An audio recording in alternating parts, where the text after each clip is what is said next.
Number one gives us a random sampling of people. We're asked whether they like comedies or dramas and whether they like to or prefer to watch them in the theater or at home.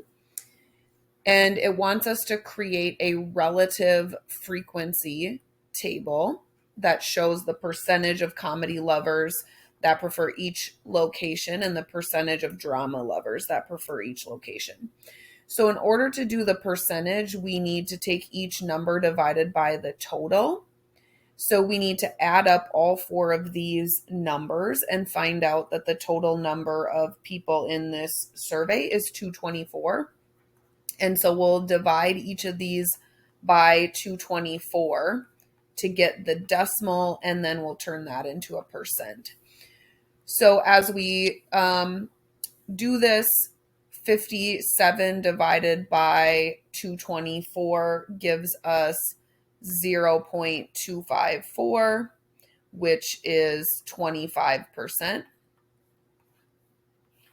And then 36 divided by 224 is 0.16, which is 16%. Just move the decimal over twice.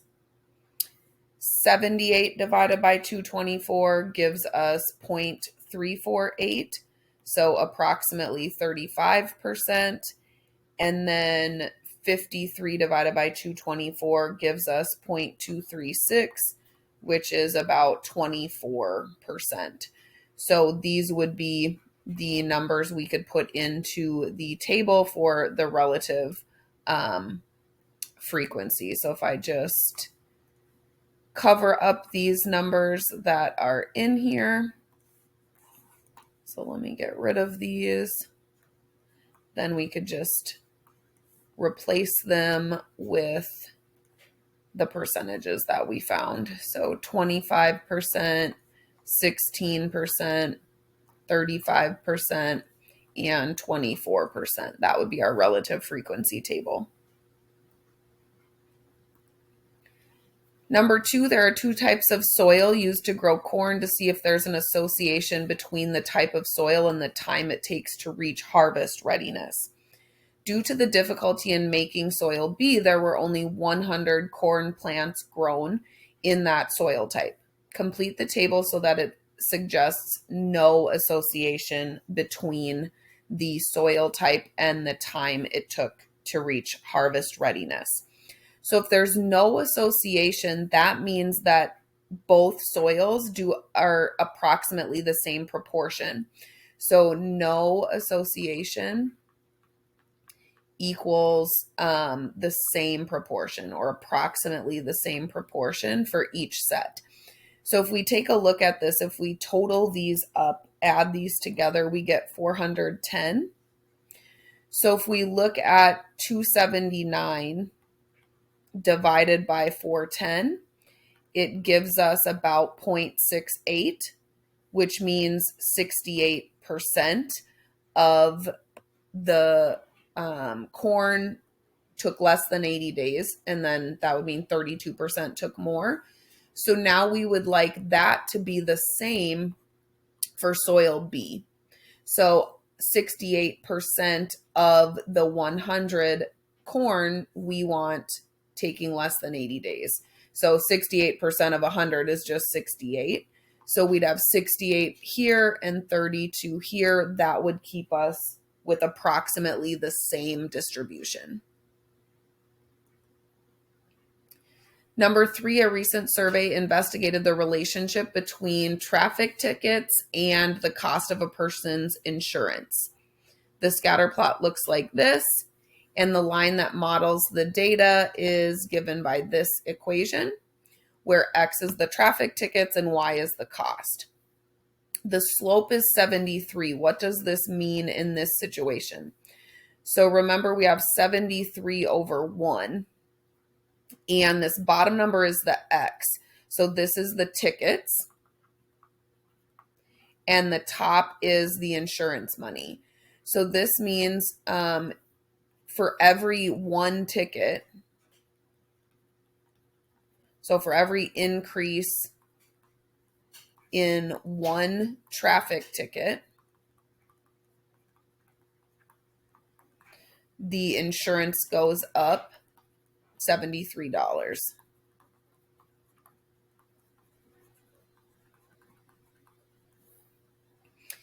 And then the y-intercept is 0, 146. So remember that the x is the tickets and the y is the money. So this is saying when someone has 0 tickets, so 0 traffic tickets, their insurance costs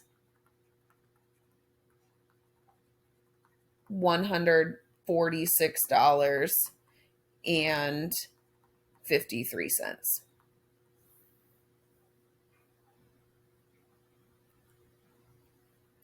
Number 4, you need technology for, and it says a survey wanted to determine if there was a relationship between the number of joggers who used a local park for exercise and the temperature.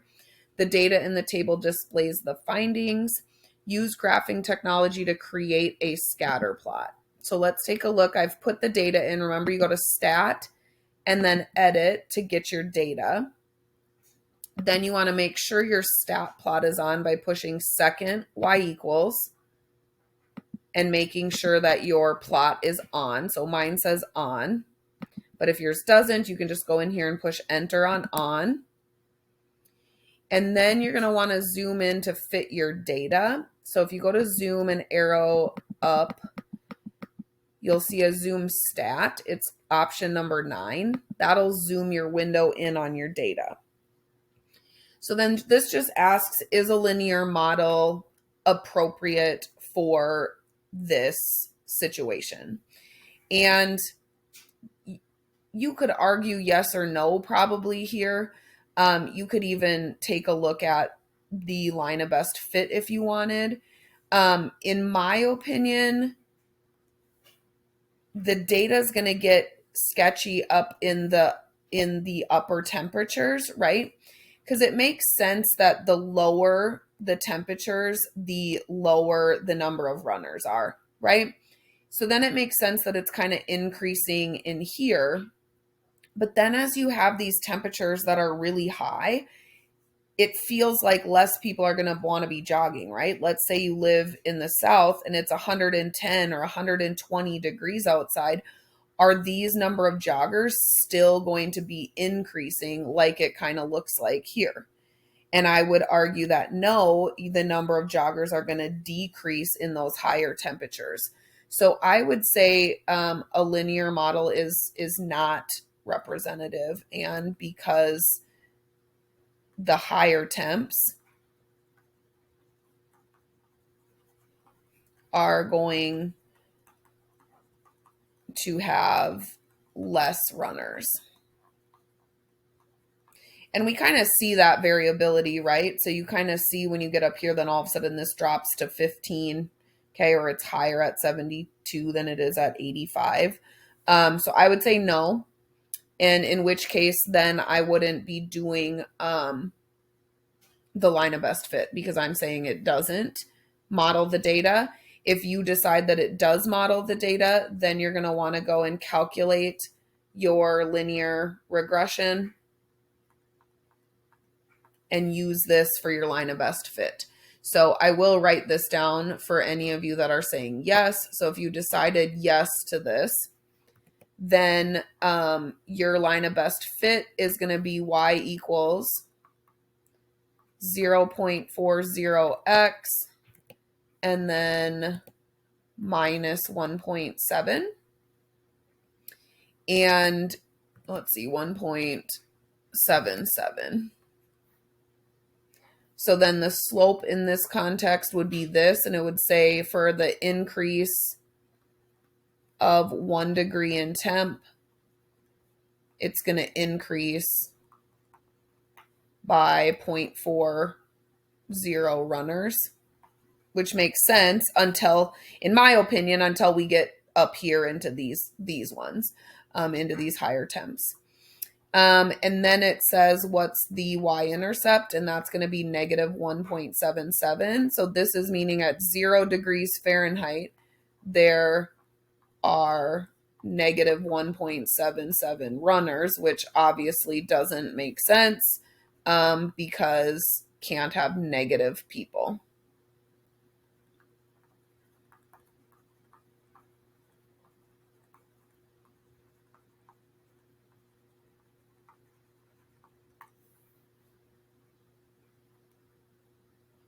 Number 5, data for a local hospital is displayed in a scatter plot. The graph shows the relationship between the length of a person's stay in hospital days and the amount owed for the hospital bill. And they give us the line of best fit here, and then they want us to look at the residuals for 6-day hospital stays. So in order to do this, remember that residuals are the actual amount minus the estimate. That's going to give us our residual. So we have all of the actual amounts for each of our patients. So what we need to do is figure out what the estimate is using this equation. So you're going to plug 6 in for X and then use your calculator. So do 1,899.66 times 6 and then add 852.81, and you'll get that the estimate from this model is $12,250.77 using the model. So what we need to do is take the actual measurements minus, or the actual dollar amounts minus the estimate, and that will give us our residuals. So in each model, you're going to subtract that estimate from the actual cost, and then we'll get these residuals. So in this first one, when you subtract this for the first patient, you're getting 2,069.23. For this second patient, you're getting negative 4,350.77. And for this third patient, you're getting $1,747.23.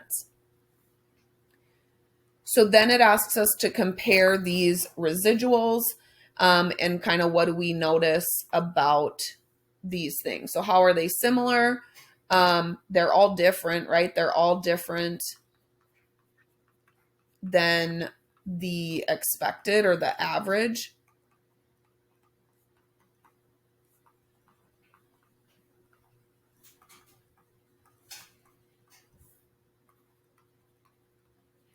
So none of them are modeled directly by the equation. And then how are they different? 2 patients paid more, right? So 2 patients paid more than average.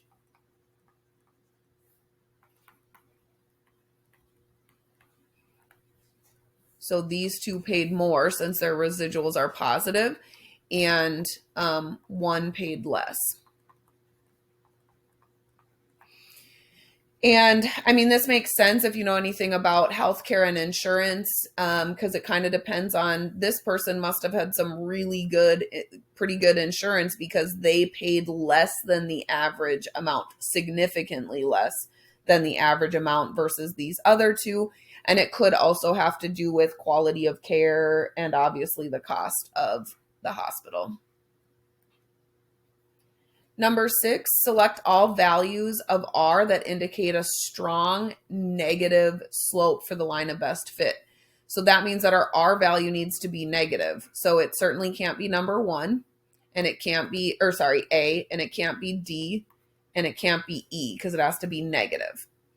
Then we need it to be a strong negative slope. So we're looking for, like R to be greater than 0.8, positive or negative.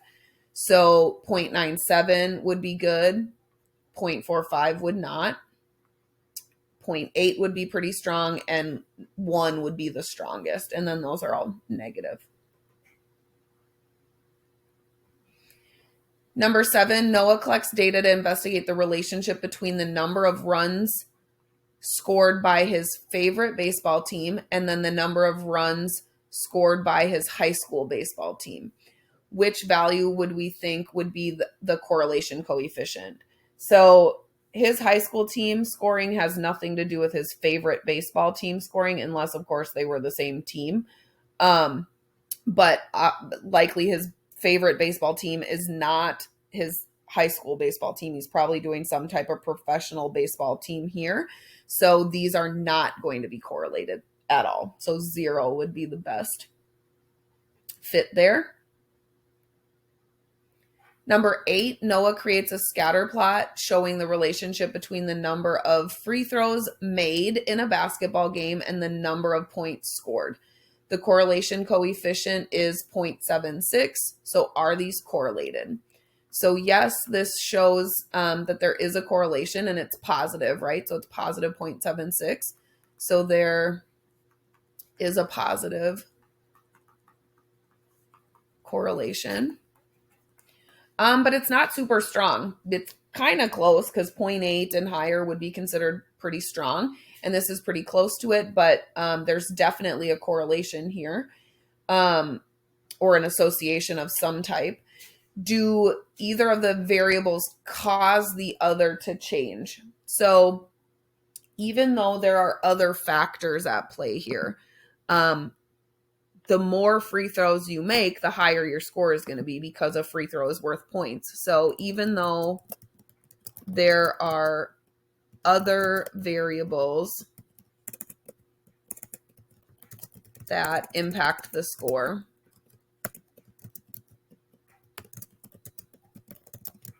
of the game, free throws definitely cause, free throws made definitely cause the score to increase. So other factors, affect the score, but made free throws definitely increase the score of the game. Number 9, a news headline claims that essential oils cause hormone levels to drop. They show a scatter plot displaying a weak negative correlation, with the R value being negative 0.13 between essential oils and hormone levels. What's wrong with this claim? Well, this is a very low R value, right? So this is, it's negative, but this is a super weak correlation. So R equal to negative 0.13 tells us there isn't even an association.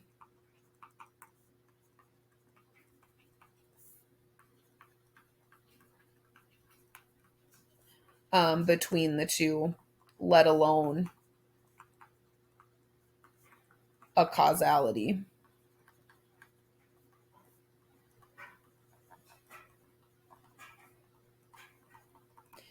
And also a scatter plot isn't enough to make this claim anyways. So even if there was a strong negative correlation, the scatter plot isn't enough to say that. However, with a scatter plot being so not correlated, that tells us there isn't even an association. So for this, we could have just said essential oils and hormone levels are not correlated.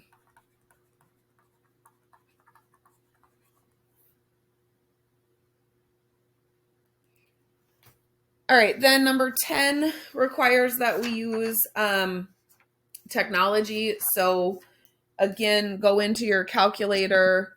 You can go into stat, edit, and then you're going to want to type these in. So you can go up, push clear, go over and then back up and push clear again, and then type all of this data in.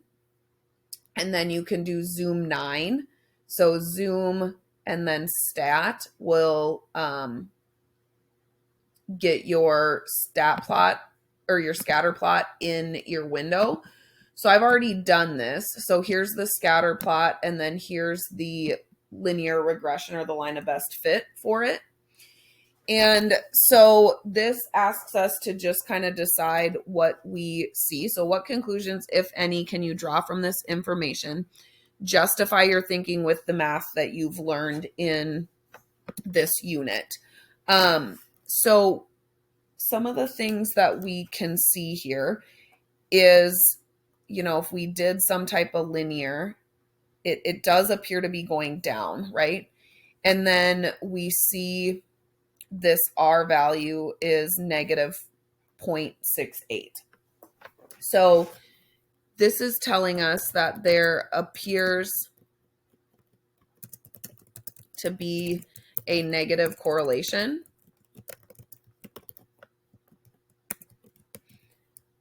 or a negative correlation. You can say a negative association if you want to.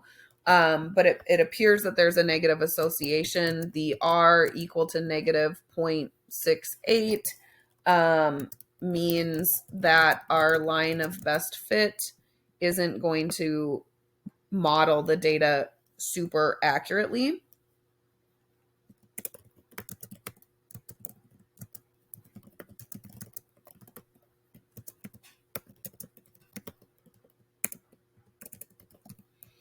And then when it says what conclusions can you not draw from the information? So we can't conclude that so this was social media notifications versus test scores.